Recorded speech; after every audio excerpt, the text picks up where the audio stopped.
O mundo está prestes a entrar em colapso, mas dessa vez é na ficção.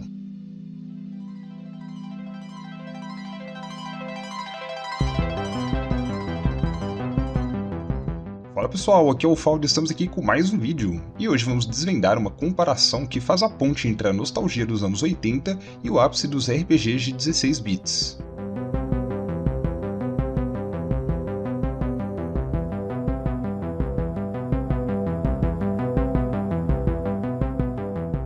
De um lado temos Stranger Things, a série criada pelos irmãos Duffers e lançada na Netflix em 2016.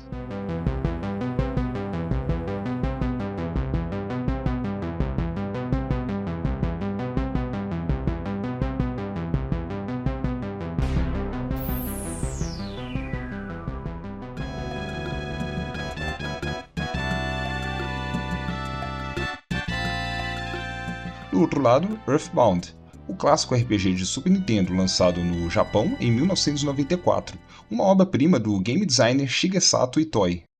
Para analisar profundamente as conexões, esse vídeo contém spoilers significativos da franquia Mother e das temporadas 1 a 4 de Stranger Things.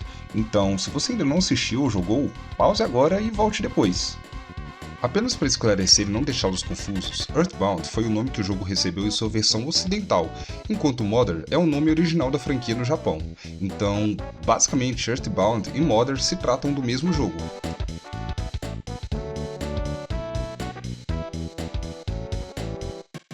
Os Duffers citam abertamente suas grandes inspirações, como ET, Os Goonies, A Hora do Pesadelo e Akira, mas existe uma conexão secreta que é muito mais específica e está em Earthbound. Hoje vamos explorar como essas duas obras compartilham não apenas um gênero, mas os personagens, armas, medos e até a solução final para o mal. E a semelhança mais gritante está em um detalhe visual que a comunidade quase ignora, mas que é o maior easter egg de todos. E para começar nossa análise profunda, vamos estabelecer o primeiro ponto de contato, o cenário e o tom.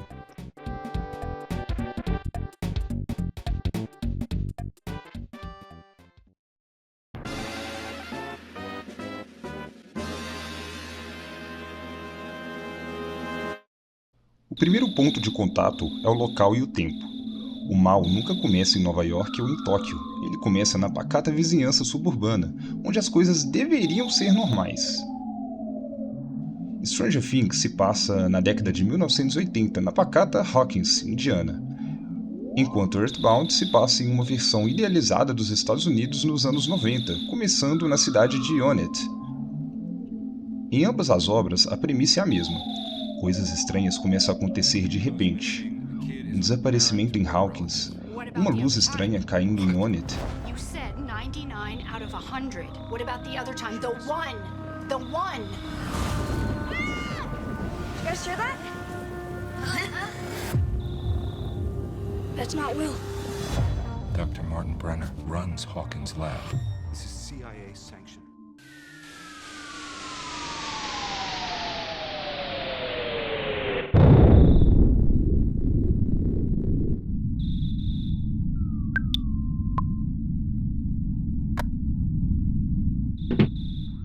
A história começa com o protagonista Ness ser acordado por um barulho estrondoso no meio da noite.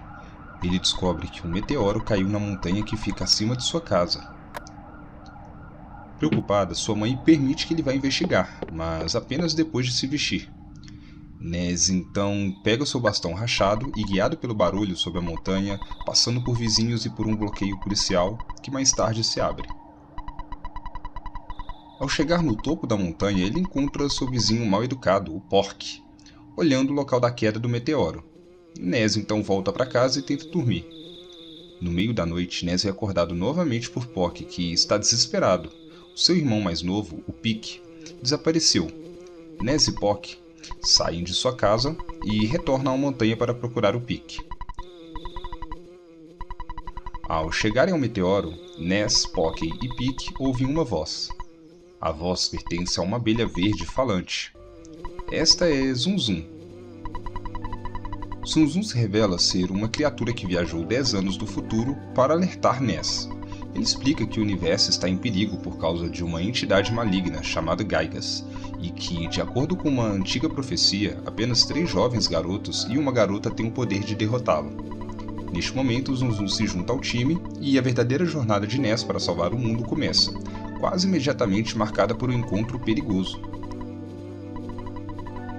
O sobrenatural se infiltra no cotidiano de forma abrupta. Ambas têm laboratórios secretos e bases militares próximas. O laboratório de Hawkins é o centro de testes, espionagem e abertura de portais. A principal função dessa ambientação é gerar a sensação de invasão.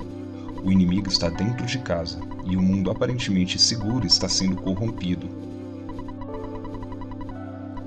Eu sei que, à primeira vista, essa ideia de cidade pacata com mistério pode até parecer um pouco forçada, afinal é um clichê de filmes de mistério e aventura dos anos 80, assim como vimos em It, a Coisa, de Stephen King.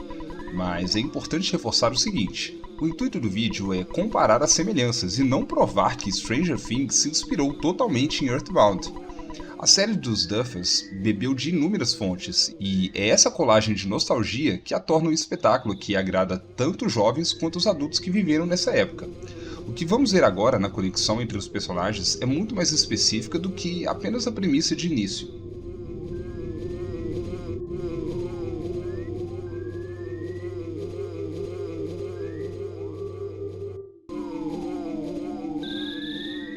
E agora vamos aos nossos heróis e à crítica social que os molda.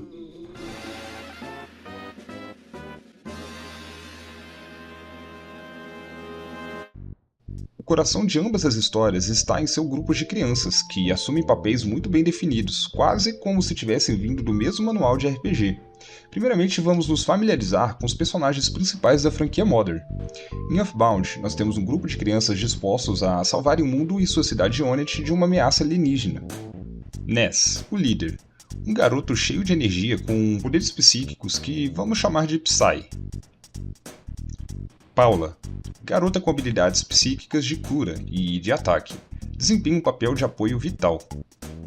Jeff, gênio em mecânica e tecnologia, usa itens e equipamentos únicos para ajudar a equipe. E o Po, príncipe de Dahlan, domina técnicas de artes marciais e tem habilidades especiais. Já em Mother 3, seguimos a jornada de Lucas e seus amigos para salvar sua terra de uma ameaça sombria, explorando temas de família, amizade e superação. Lucas, um jovem sensível com habilidades Psy que enfrenta grandes desafios após uma tragédia familiar. Klaus, o irmão gêmeo de Lucas, que desaparece no início da história e se torna o tema central para a trama.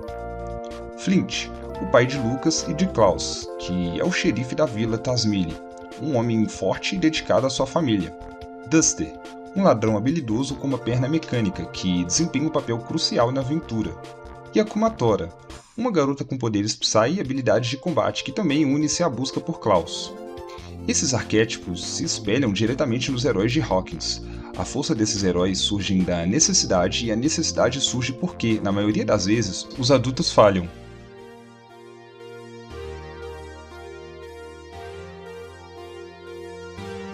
Ambas são as únicas com poderes psíquicos inatos e incontroláveis.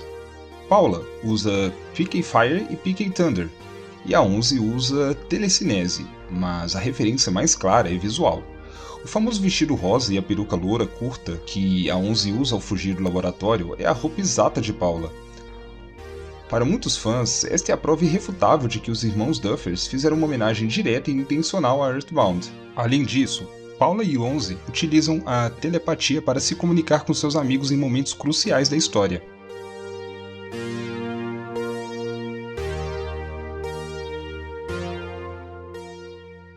Ambos são, sem dúvida, o líder moral e a âncora emocional de suas equipes. Mike é quem mais se importa com 11 e o centro emocional do grupo em Hawkins, assim como Ness é o protagonista e o centro de Earthbound. Ness tem um forte senso de justiça e usa o bastão de beisebol como sua arma primária, um objeto comum, transformado em ferramenta de defesa contra o mal cósmico. Eles são, acima de tudo, guardiões. O papel deles é manter a coesão. Quando o caos se instala, é o vínculo de Mike com 11 e o senso de dever de Ness que os motivam a continuar. Eles são a força motriz que, movida pela amizade e o amor, mantém o time unido contra ameaças que deveriam ser impossíveis de enfrentar.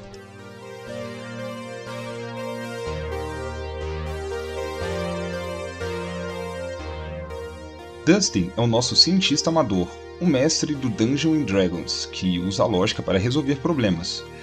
Jeff é o gênio que usa a ciência e a engenharia para construir armas e resolver quebra-cabeças impossíveis.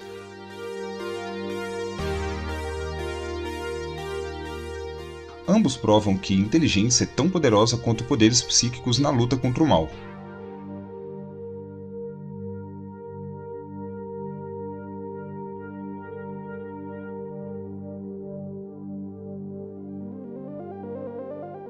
A conexão de Max e Lucas de Mother 3 é o espelho mais trágico. Ambos perdem o irmão para as forças do mal. Max perde Billy, tomado pelo Mind Flayer, e Lucas de Mother 3 perde o seu irmão gêmeo Klaus, que é transformado e corrompido. Além disso, a roupa que Max usa na terceira temporada, com as cores vibrantes, se assemelha muito à do Lucas de Mother 3.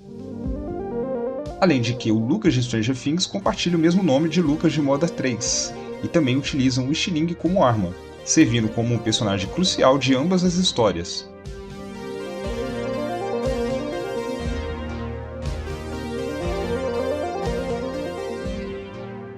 Ambas são jovens que desempenham papéis vitais, trazendo determinação e inteligência para a luta.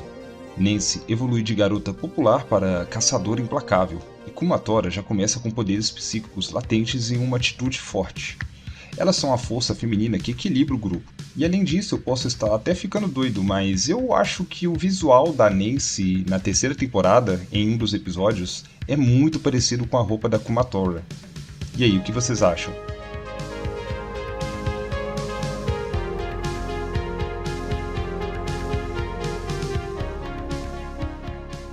Ambos são personagens adultos que, de forma inesperada, evoluem de figuras marginais, o babysitter arrogante ou o ladrão recluso, para protetores dedicados. Steve usa o bastão e a luva de pregos. Dusty usa suas habilidades de ladrão para combater o sobrenatural.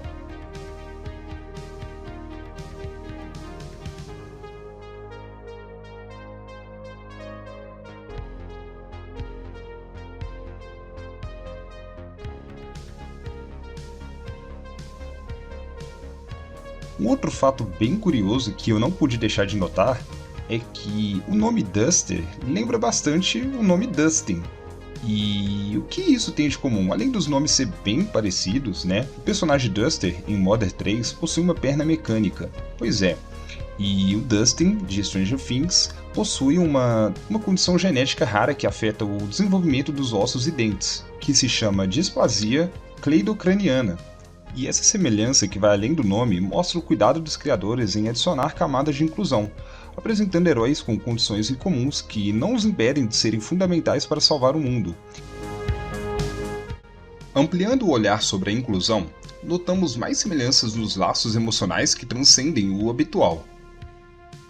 Tony, de Earthbound, é o melhor amigo de Jeff e demonstra um afeto profundo e inegável pelo companheiro. Esse relacionamento ressoa com um laço entre Will Byers e o seu melhor amigo Mike, e é fundamental lembrar o contexto. Na época retratada, os anos 80, a visão sobre identidade e orientação de gênero era mal vista e muitas vezes silenciada por grande parte da sociedade.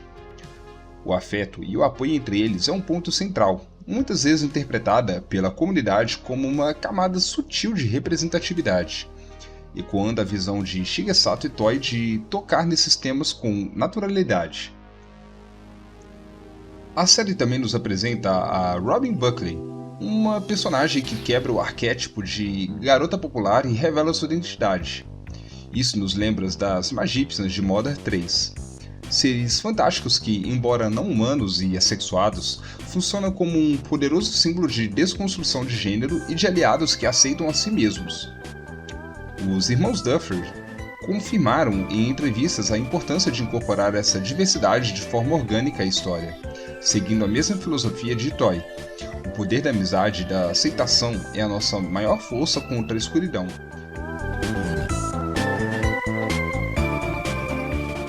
Ambos são mais do que figuras paternas. São a autoridade local que falha em manter a ordem sobrenatural. Hooper é o xerife de Hawkins e Flint é o xerife da Vila Tazmily. A A diferença é que o seu papel de pai protetor e obstinado os leva a encarar o perigo, operando fora da lei ou da estrutura oficial, para resgatar seus filhos e protegê-los.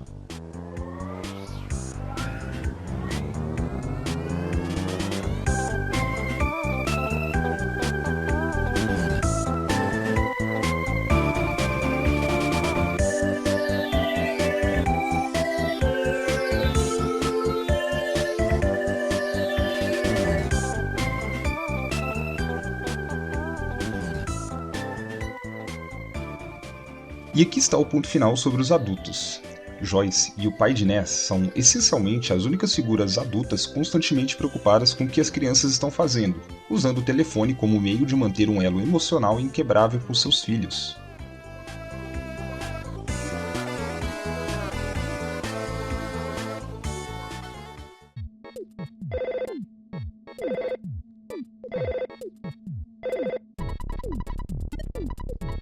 Nessa cena em questão, Ness escuta o telefone tocar e vai correndo atender. Do outro lado é seu pai. E através dessa caixinha de texto, nós podemos ver o quanto que o pai de Ness o ama. Sempre enviando mensagens de otimismo e palavras de encorajamento. E além do mais, ele sempre manda uma mesada para o Ness também. E o deposita em sua conta bancária.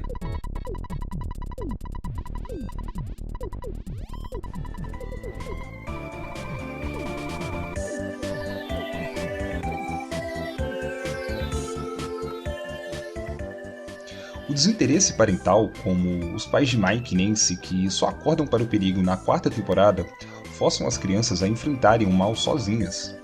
A negligência é o pano de fundo que une Hawkins e Onit.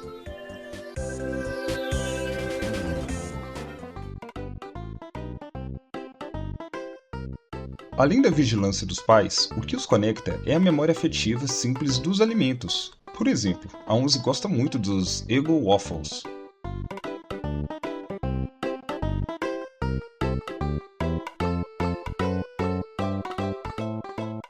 E o Dustin adora pudim de chocolate. Sabia que ela estava estocando, eu sabia. Sempre mentindo, dizendo que acabou. Mentirosa descarada. Mike! Encontrei o pudim de chocolate! Em Earthbound, o principal item de cura de Ness é a sua comida preferida, preparada pela sua própria mãe.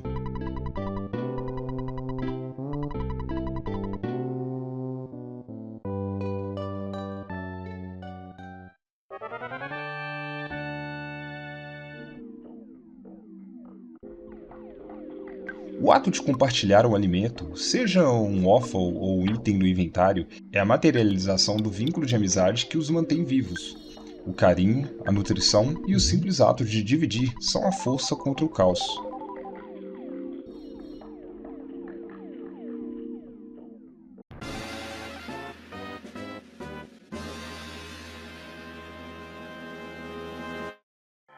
A chave para entender a influência de Earthbound está na natureza do mal. Não é só um monstro, é um ataque à mente. Gygas é o cúmulo da maldade cósmica. Ele é uma força tão poderosa que não ataca o corpo, mas a alma e a sanidade.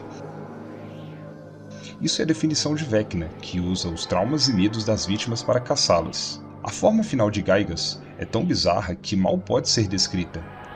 Mas sua forma pré-final, quando ele aparece em seu dispositivo de contenção, é uma imensa silhueta vermelha, caótica e distorcida, que guarda uma semelhança surpreendente com o visual do Devorador de Mentes, Mind Flayer, de Stranger Things 3. E aqui está uma das semelhanças mais fortes de cenário. Antes de chegar ao antro final do mal, Earthbound nos lança em Moonside, uma versão invertida, distorcida e caótica da cidade de Forsyth. Moonside funciona exatamente como o mundo invertido de Hawkins.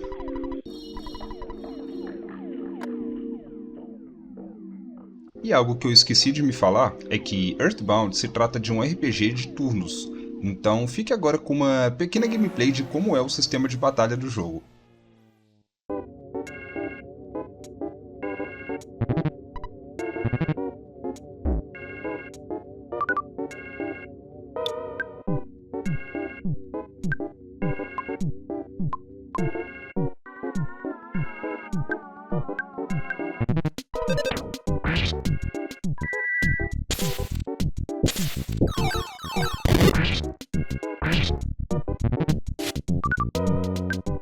é uma realidade paralela sombria que distorce um local familiar. Sua paleta de cores berrantes, a estética glitch e os NPCs que falam frases sem sentido criam um cenário de confusão mental e corrupção urbana, que é clara representação de uma dimensão sombria invadindo o lugar comum. O local onde as crianças enfrentam Gaigas no final é a Caverna do Passado.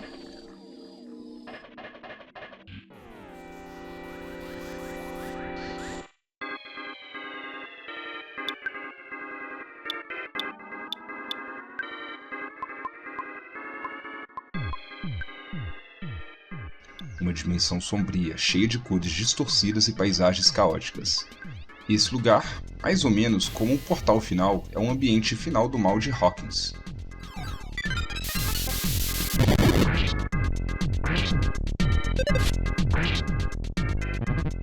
O criador de Earthbound, Shigesato Itoi, revelou que o tema central do jogo é um amor materno, e o local onde o mal é finalmente contido tem uma forma que remete a um útero, simbolizando que a jornada do herói retorna ao ponto inicial de sua segurança e vulnerabilidade. Da mesma forma, as entradas dos portais para o mundo invertido, sejam elas em árvores ou em paredes, frequentemente apresentam uma abertura que visualmente lembra essa analogia. O mal ataca a essência da vida e a solução nos leva de volta ao início da existência.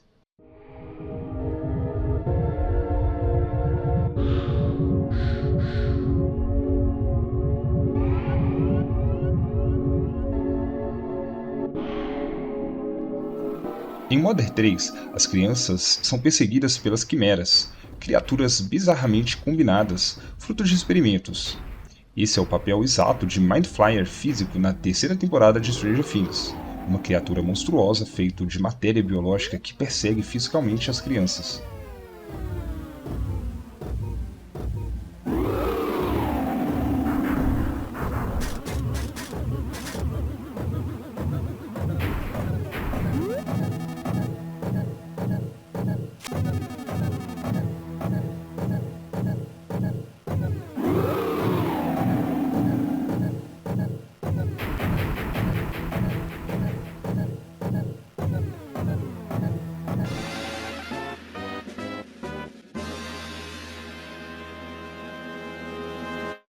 Se o mal é psíquico, a única solução é a música, a maior âncora emocional. Em Earthbound, o caminho para a vitória exige que Ness colete as 8 melodias, que são essenciais para combater Gaigas. A música não é apenas um som de fundo, ela é a própria arma final.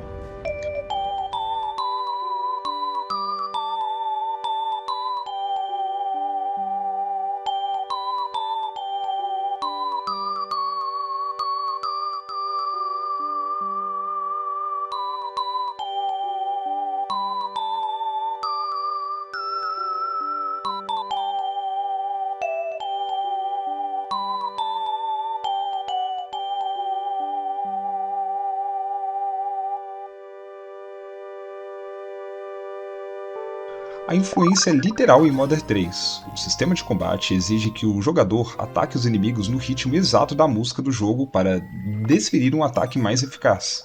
O time musical é a chave para o poder.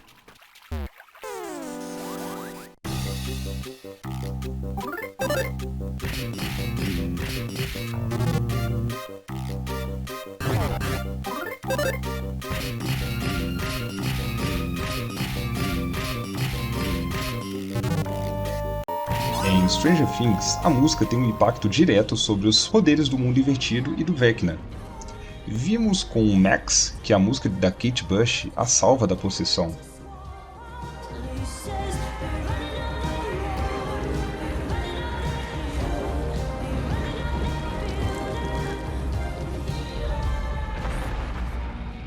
Vimos com Ed que o solo de Metallica quebra a barreira dimensional.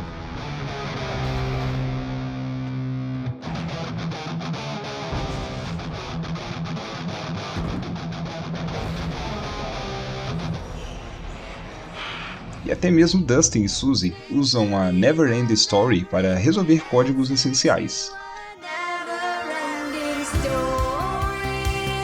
O conceito é o mesmo. Melodia e ritmo são a linguagem emocional da alma, a única coisa capaz de romper o ataque psíquico do mal cósmico.